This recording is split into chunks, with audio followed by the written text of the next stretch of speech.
நம்ம Ashwin sweets and snacks export பண்றதுக்கு 7373041434 மற்றும் www.ashwinsweets.com கான்டாக்ட் பண்ணுங்க. சிவகங்கை மாவட்டம் சிங்கம்புணரி அருகே கழுங்குப்பட்டியில் ஏரி கண்மாய் நிரம்பி கலங்கள் வழியாக மறுகால் பாய்வது காண்போரின் கண்களை கவரும் வகையில் ரம்மியமாக காட்சியளிக்கிறது. இதுகுறித்த விவரங்களோடு இணைகிறார் எம்முடைய செய்தியாளர் அப்துல் சலாம். விவரங்கள்.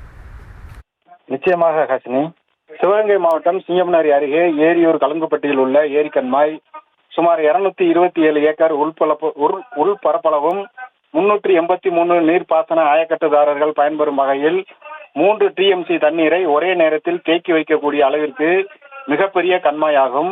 இந்த கண்மாய்க்கு வடகிழக்கு பருவமழையால் மதுரை மாவட்டத்தில் உள்ள ஏரக்கால மலை, அழகர்கோவில் மலை, கரந்தமலை, பூதகுடி மலை போன்ற மலைகளில் பெய்த கனமழை காரணமாக மேலூர், கீழவளவு, எருமைப்பட்டி, ஒப்பிலான்பட்டி வழியாக ஏரியூர் கழுங்குப்பட்டி ஏரி கண்மாய்க்கு தண்ணீர் வரத்து அதிகமாக உள்ளதால் ஏரி கண்மாய் தன்னுடைய முழு கொள்ளளவை எட்டி கழுங்கு வழியாக தண்ணீர் அருவி போல் ஆர்ப்பரித்து கொட்டி வருவதால் சுற்று வட்டாரத்தைச் சேர்ந்த சிறுவர்கள், இளைஞர்கள், பெண்கள் என ஏராளமானோர் குடும்பமாக ஆனந்தமாக குளித்தும் தண்ணீரில் குதித்தும் செல்ஃபி எடுத்தும் மீன்கள் பிடித்தும் மகிழ்ந்து வருகின்றனர்.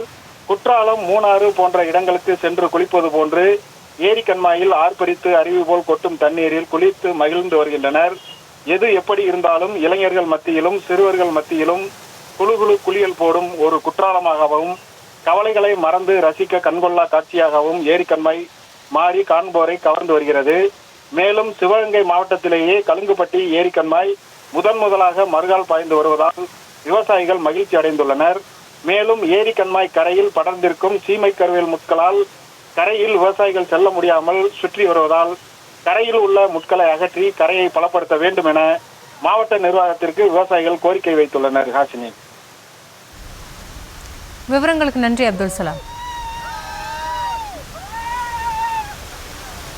நம்ம Ashwin sweets and snacks export பண்றதுக்கு 7373041434 மற்றும் www.ashwinsweets.com கான்டாக்ட் பண்ணுங்க.